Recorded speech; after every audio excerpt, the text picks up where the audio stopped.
So my name is Ryan Ernst. I work for a company called Elastic. We make Elasticsearch. Some of you may have heard of it. And so this talk is about how we test Elasticsearch across the many different platforms that we support using Gradle along with the tool Vagrant. So Elasticsearch, for those of you who are not familiar, this is a search engine. It's written in Java. It's built on top of a library called Apache Lucene. And the key things here with what we're trying to test is we start it with shell scripts. So instead of making users invoke Java to start Elasticsearch, we provide shell scripts for both Linux or Nix compatible systems as well as Windows batch files. And then we distribute Elasticsearch in a couple different package formats, RPM and deb for Linux systems. We also have zip and TGZ files.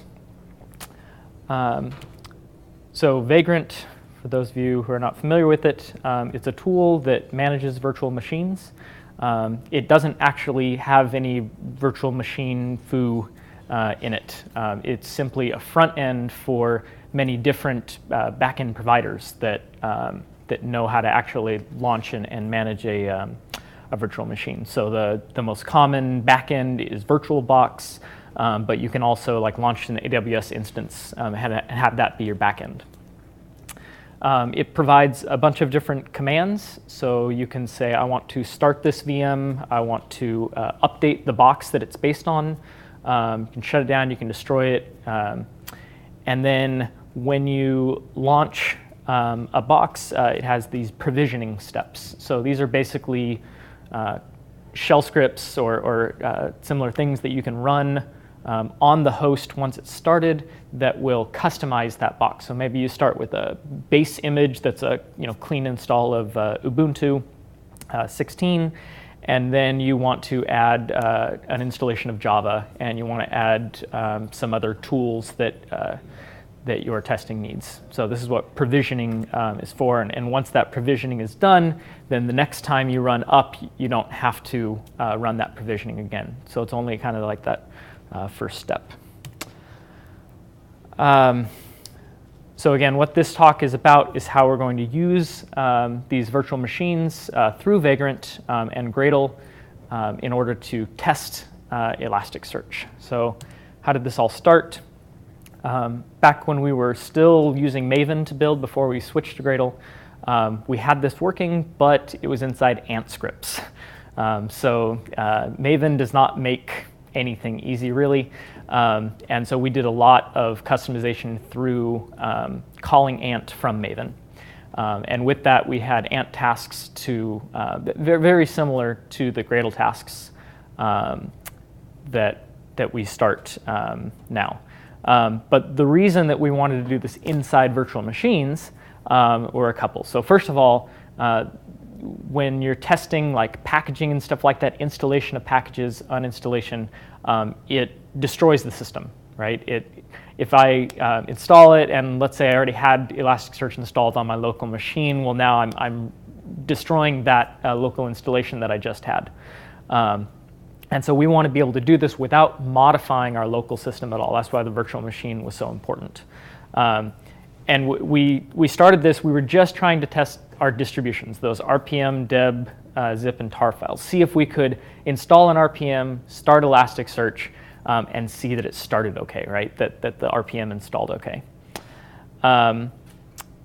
The other thing is that we didn't want to have a ton of different CI jobs. So we officially support something like 10 different operating systems, or 10 different Linux variants, let's say that.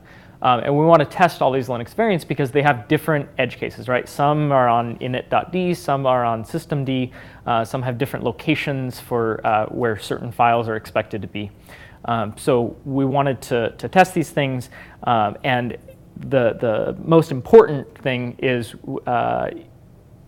running or installing plugins in Elasticsearch requires root privileges.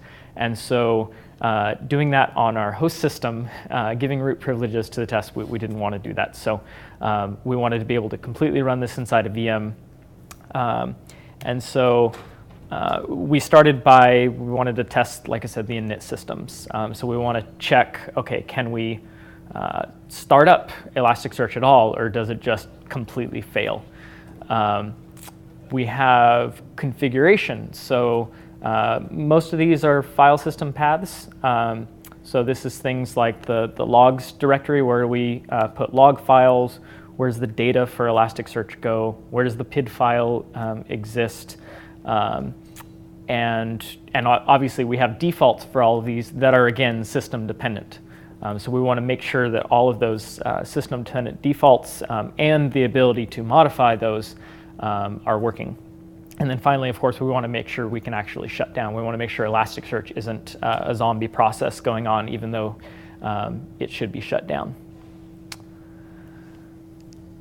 Then we have our packages. So RPM and deb, these are common Linux distribution packages.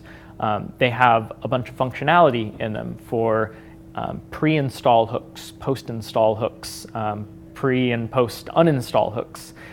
So these are scripts which we add into our packages that we have no way to test other than actually trying to install and uninstall an RPM using the RPM tool. And so we need a system that we can actually run RPM on. There's also this behavior of what happens when you update a package, right? So I already have Elasticsearch installed. I install a new version of the Elasticsearch package via RPM, and what happens there? We mark certain files as configuration. So Elasticsearch YML is like our main configuration file. And if a user has modifications to this file, we don't want to go and wipe away that file. So we want to check that that actually works too. And then, of course, just basic things. Can we check that installing the RPM, that all of our files in lib are there, that the plugin directory was created, the modules directory was created, things like this that are part of these hooks. We want to make sure that that behavior is correct as we expect it. Then we have those operating systems that I mentioned in general. So we have 10 different variants of Linux. We have Ubuntu and Debian and CentOS and Fedora and a couple others. So each of these has their own init system that they support. They have the type of package that those, right? So on Debian, you expect a deb package. Likewise with Ubuntu, but on CentOS, you're going to use RPM. So we want to make sure that these work on the systems that we expect them to work on.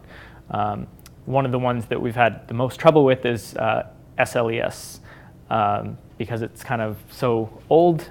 We've had many issues with even the version of RPM that's supported on it, because SLES 11, I think, when we started supporting it, it was a very much older version of RPM, and the tool that we were using in Gradle to build our RPM actually built a newer version of the format that older SLES system didn't know how to handle.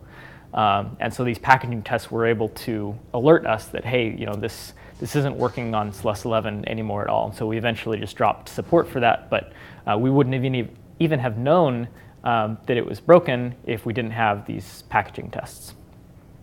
Then there are things like, does Java work at all, right? We want to be able to start Elasticsearch, but there are different versions of Java. So there's OpenJDK, which is the open implementation, but each system out there, each distribution usually does their own build of OpenJDK. And so you get like the Ubuntu build, and you get the Red Hat CentOS build and stuff.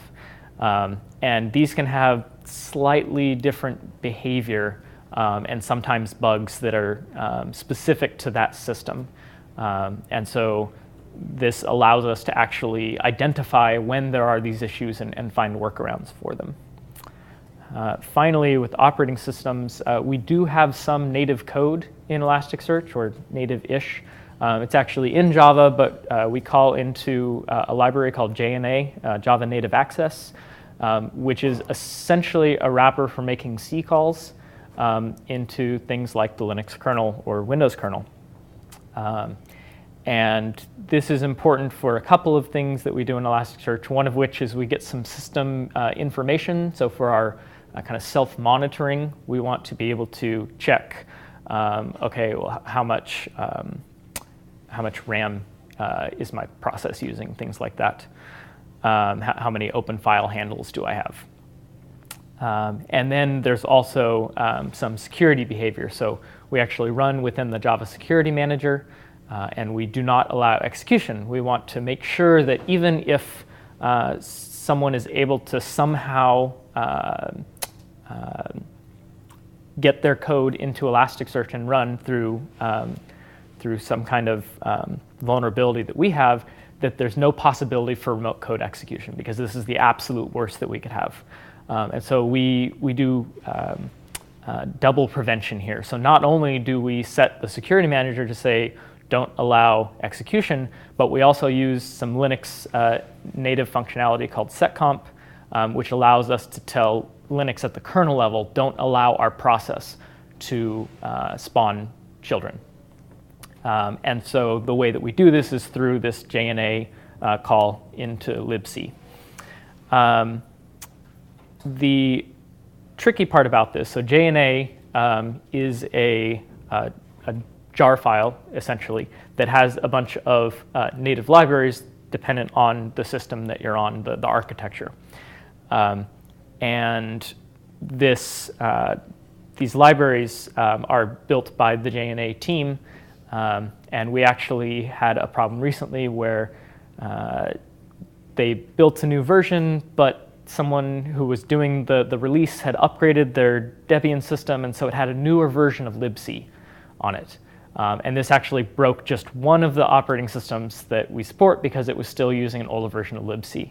And so again, this is something that we only found because we were doing all of these packaging tests, and we were able to figure out that, okay, well, we need to build our own version of JNA, and so now we maintain our own build of it with specifically all the operating system native bits that we need in there. Another thing that we've started recently doing is using Vagrant to mock external systems. So we have integration tests in Elasticsearch where we actually spin up a real instance of Elasticsearch. But sometimes some of our plugins depend on external services. So for example, we have something called snapshot restore in Elasticsearch, which allows to read and write snapshots of a full index to an external system. And specifically, we have one for HDFS. So you can read and write an index from HDFS. HDFS has some complicated security stuff in there, and in particular, it supports authenticating with HDFS over Kerberos. So we had some issues where we had absolutely no testing for this. We didn't know if Kerberos actually worked, and we had some user reports that it in fact did not. And so what we did was we added a test fixture that launches before Elasticsearch integration tests launch. And this actually spins up a local version of Kerberos inside Vagrant, and then hooks up the networking so that Elasticsearch can actually talk to this instance that's running inside a VM. And now we have Kerberos. And we have ideas for doing this for a bunch of other services. So it can be really powerful so that you don't have to run a real Kerberos instance out there, or a real Jira instance, or whatever external service you want to talk to. The final thing that we're using Vagrant and Gradle for is for our builds, our releases.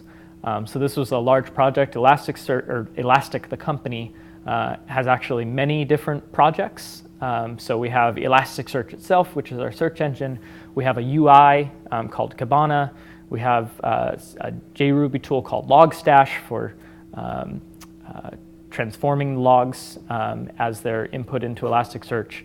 And then we have these kind of edge shippers called beats, which are written in Go. So we have a bunch of different projects, and we needed to build all of these. We wanted to unify the release of all this so that each team didn't have to manage all of these bits and worry about signing and all of that stuff. We wanted to just do it in one place. And so we used Gradle for this, where we actually do a checkout and then execute each project's build individually within a Gradle exec task.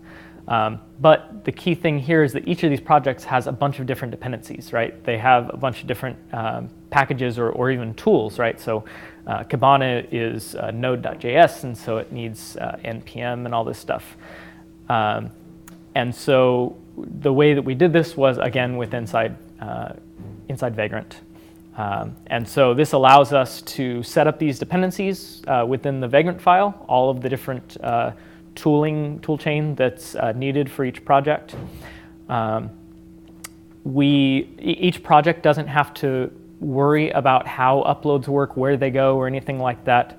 All they have to do is have a command to build the released or the release ready bits, and then all of our Gradle tasks handle uploading that. We have a Gradle DSL that describes all of the artifacts that each project will produce and the types of those artifacts, so we know what parts of our system and what external systems, say Maven Central, to upload certain things to.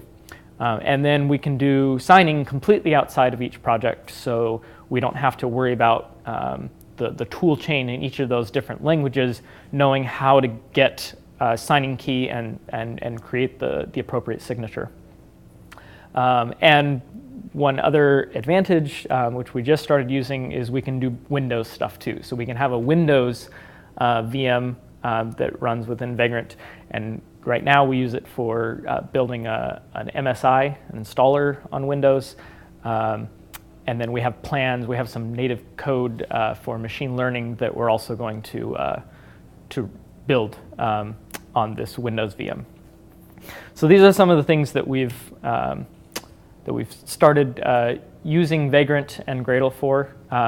So how does it all work? So that's what I'm going to talk about next. I had hoped that I was going to have a nice Gradle plugin that was all ready to go that people could download, but life happens. So what I'm going to do is walk through kind of the framework of tasks that you would need to set up in order to use Vagrant, and kind of what that looks like so that you could do it yourself. So first, why wouldn't we just use shell scripts? Why use Gradle at all? So the nice thing about Gradle is because we have all of our other build stuff in Gradle, these are just other tasks that we can add dependencies on. Gradle handles that we only need to run like the up task once, right? It also figures out the order of all the tasks. So we don't have to have some crazy long shell script that lists the series of commands that we're going to run. It handles errors, so it's not going to go on and continue trying to run a bunch of other commands because it just skipped by a failed shell command or anything like that. And then we can also make it quiet. So one of the nicest things about Gradle is that we don't have to worry about tons of output making our builds noisy. So we can actually see the failures when they happen. A task fails, we dump the output, and we know that it was that specific task that failed, and we can see what happened. So the first task that we're going to need is up. So in Vagrant, this is what actually starts a virtual machine, but only if necessary. So if the virtual machine is already running, up is going to do nothing. This also runs those provisioning steps, those shell scripts that we mentioned earlier. And this task looks very simple. It's just an exec task. We set the command line. We give it a box name. Here, throughout these examples, I use this constant called box name. But in actuality, like I said, we actually test against a bunch of different operating systems. And so we create a different task that has the operating system in the name. And so then the box name would be filled in by that code, which creates all these tasks. But this is just a very simple example if you had a single box that you were trying to run with. So once we have this up task, we actually need to do stop. the VM. So when our testing is complete, we don't want these virtual machines to still be running. They take up real memory on our system. And VirtualBox can be very tricky here because, for example, on my MacBook, it doesn't actually show up in my normal memory. It grabs its memory kind of hidden somehow so that my normal memory manager can't see it. And so I've often been wondering where these missing 4 or 5 gigabytes from my system, and sure enough, VirtualBox was taking them up. So we want to make sure that we actually shut down, but we don't want to run provisioning every time, so we're not destroying the box, we're just shutting it down. And the next time when up happens, it won't run provisioning again because provisioning has already been run. So again, this task is very simple. It's just Vagrant box name halt. And then we add a finalized by on the halt task for the up task. So whenever the up task runs, sometime after up has run, we're going to definitely run halt. At least we hope so. Another thing that we want to do is make sure the box is up to date. So with our boxes that we maintain for all of these different operating systems in order to test our support on them, we actually rebuild these boxes once a week so that we can make sure we're kind of up to date on them. And so each time we run these packaging tests, we need to make sure that the version of the box is up to date as well, the one that VirtualBox is actually going to run. Vagrant provides a command for this. So we just run this update command, and it will, in the background, go and, or in the foreground, I guess, will go and pull down or check if there's a new version, and then pull it down and install that newer version of the box. Now, the Vagrant file, which is that configuration file defining our box, when we change that, if we add a new dependency in there that we need or something like that, we want to make sure that the box is completely destroyed so that we can rerun provisioning. Now, you can kind of give it the command, hey, I want to run provisioning again, but then you have to add all kinds of special case logic into your provisioning shell scripts. So you have to check, oh, if this thing is already installed, then do nothing.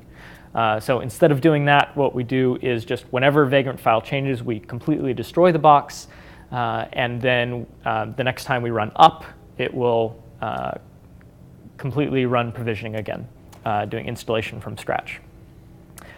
So the way that we check this is through a marker file. So the way this destroy execution works, obviously, we just give it this destroy command. The -- force is so that it doesn't prompt us, hey, are you sure you want to destroy this box? We set the input as that Vagrant file and the output as this marker file. And then after we have run the destroy, we mark this so that we can compare the last update time of Vagrant file compared to this marker file. And so if the Vagrant file changes, okay, input is newer than the output, therefore we will run the destroy task. And then finally, we actually set a dependency on the update task. So we want to make sure before we even get here that we update the box. And then we add a dependency on the up task for destroy. So this is whenever we run up, we're going to first check, do we need to destroy the box before we try to bring it up in case the Vagrant file changed. And so now we're finally ready for our test. So we use a tool called BATS. It's a bash file testing framework. So it essentially gives you some bash commands that you can use to run a bash script for a test, and will check exit output and give you nice test numbering and stuff like that.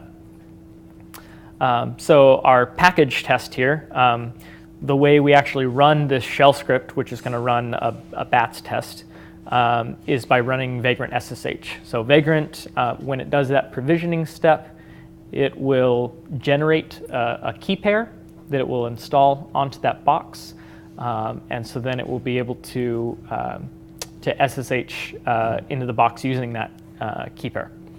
And so here we say SSH, we're going to give it a command which we're going to run within SSH, which is our testing script. We have a dependency on up because we need the box to be up before we can SSH to it. And then we add a finalize by, that should not be destroy, that should be halt. So we want to make sure that we run halt afterwards to shut down the box. So remember that we had finalize by on the up task, and we also have it on the test task. So this pushes that halt task later into the process. So we won't run halt until the packaging test has actually run.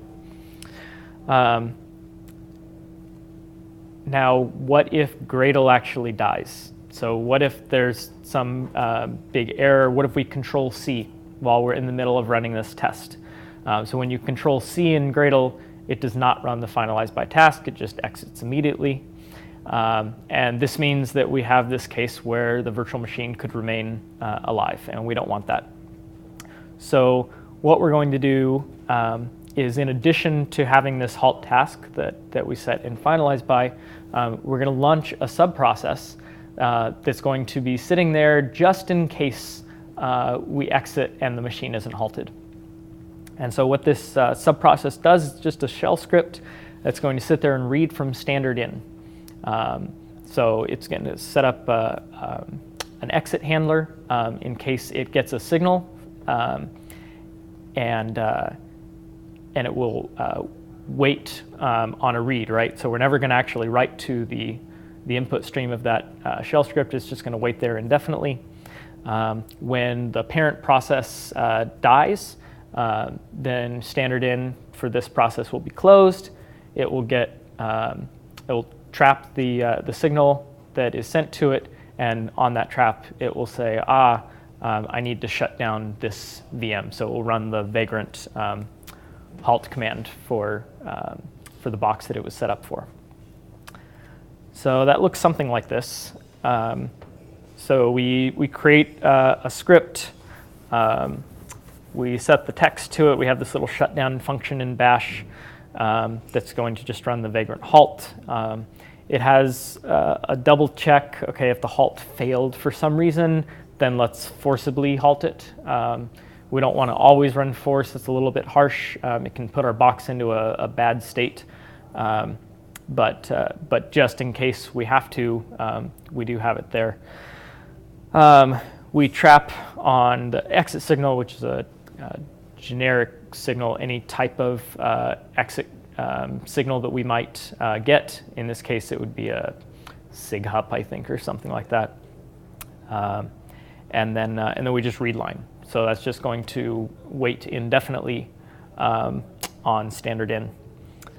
We launch our process builder, start it up, and so now once this routine completes, then we have a subprocess that's sitting there waiting. So we do this as a do first inside our up task.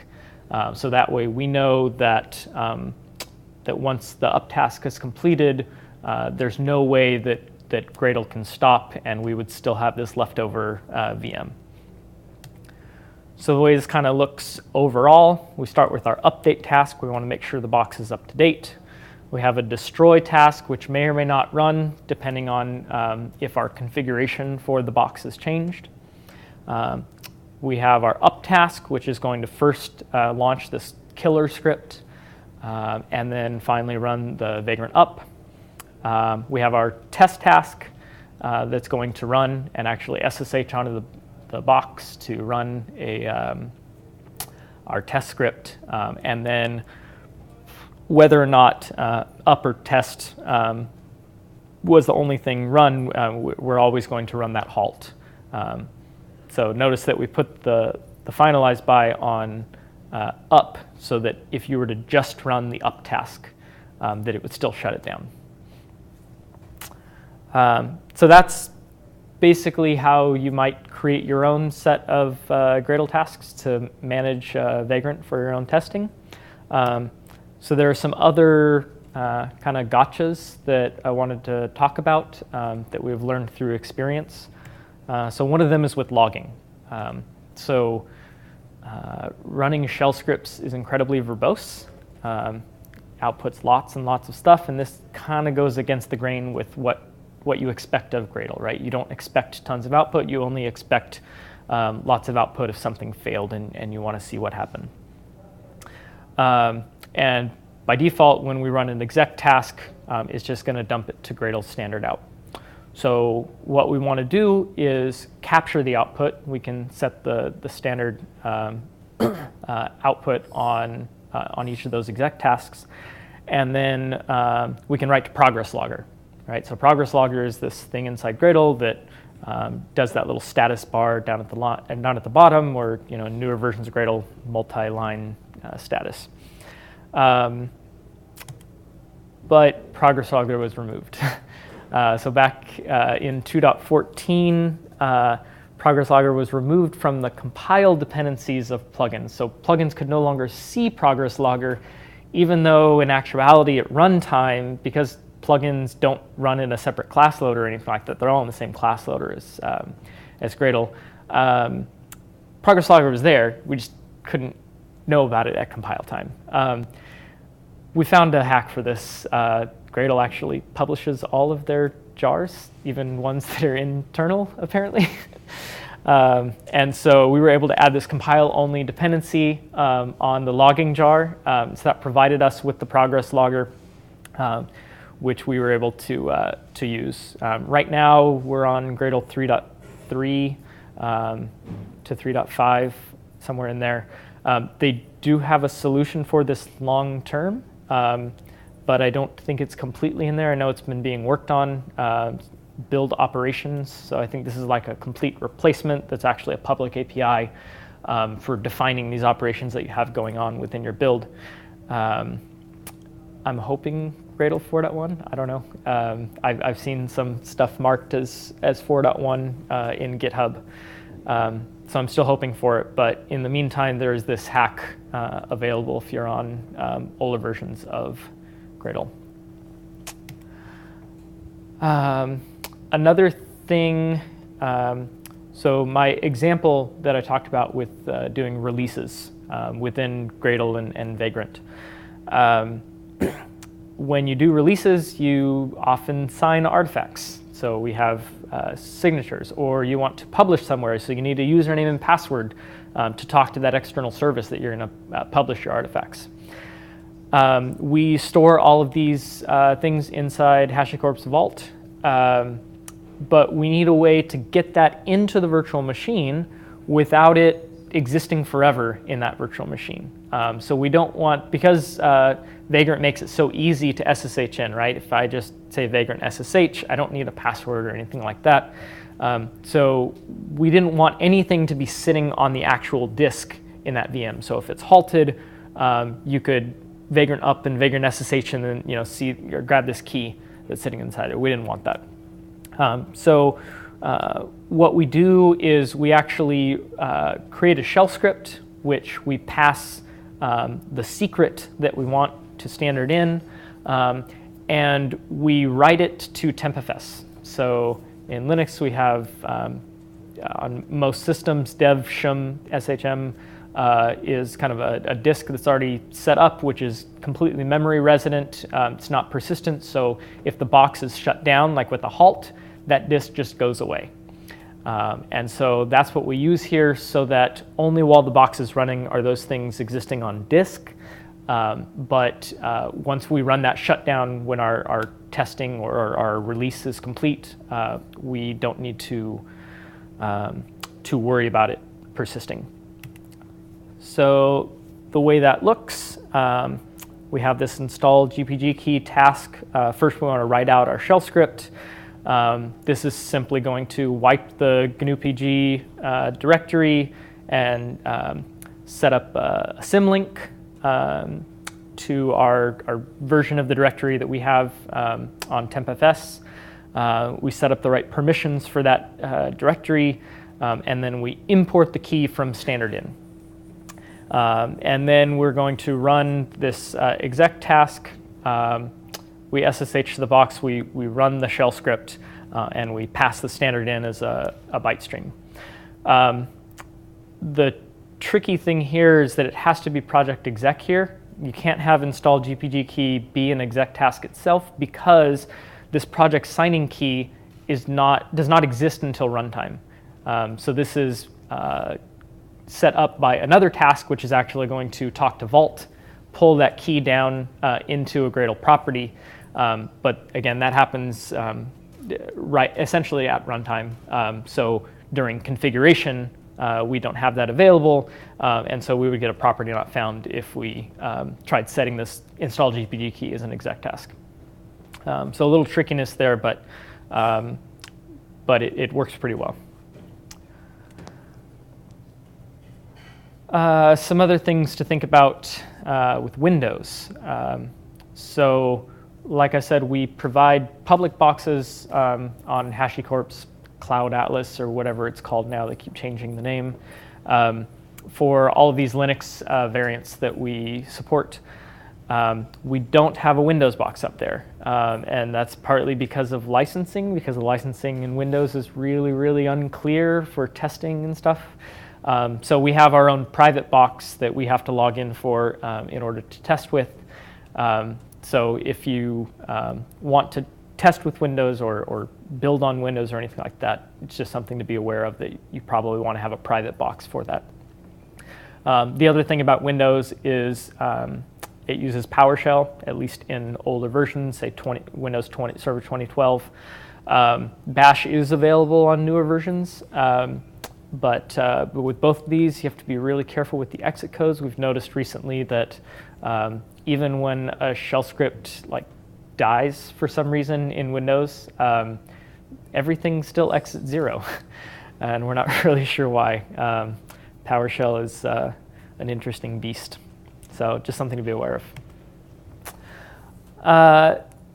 There are some ideas we have for the future. So one of them is we would really like to support ARM for Elasticsearch, but all of our stuff assumes x86.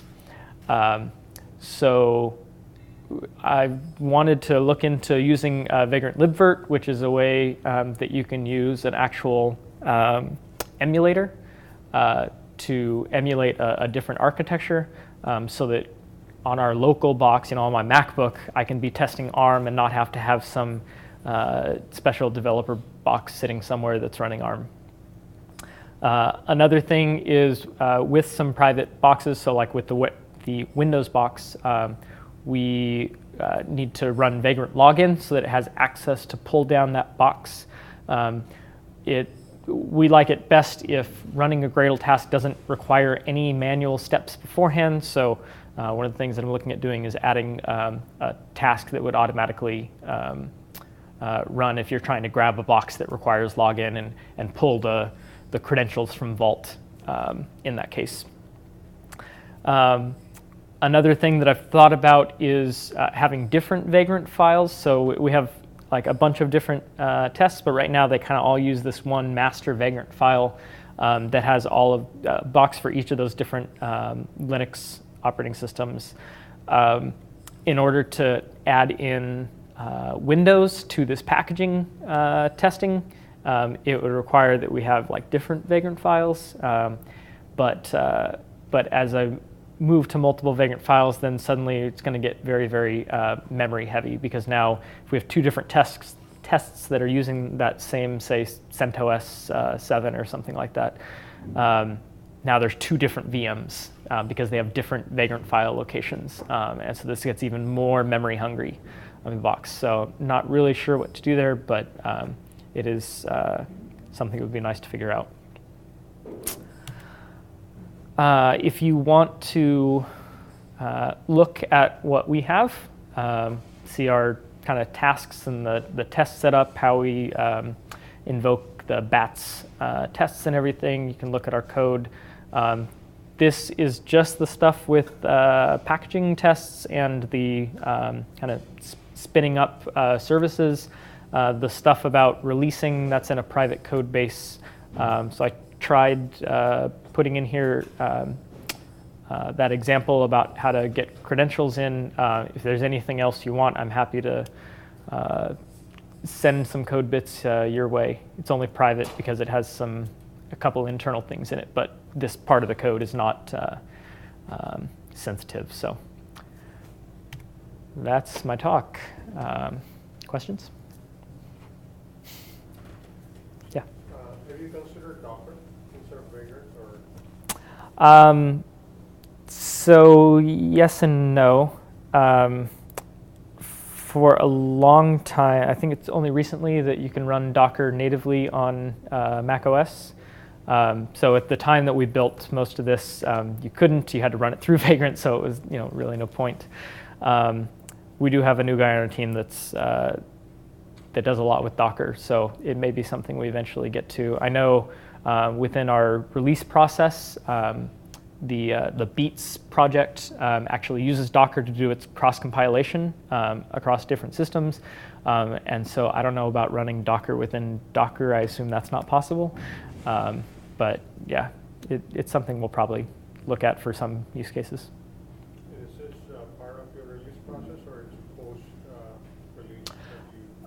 So the testing part is part of our CI.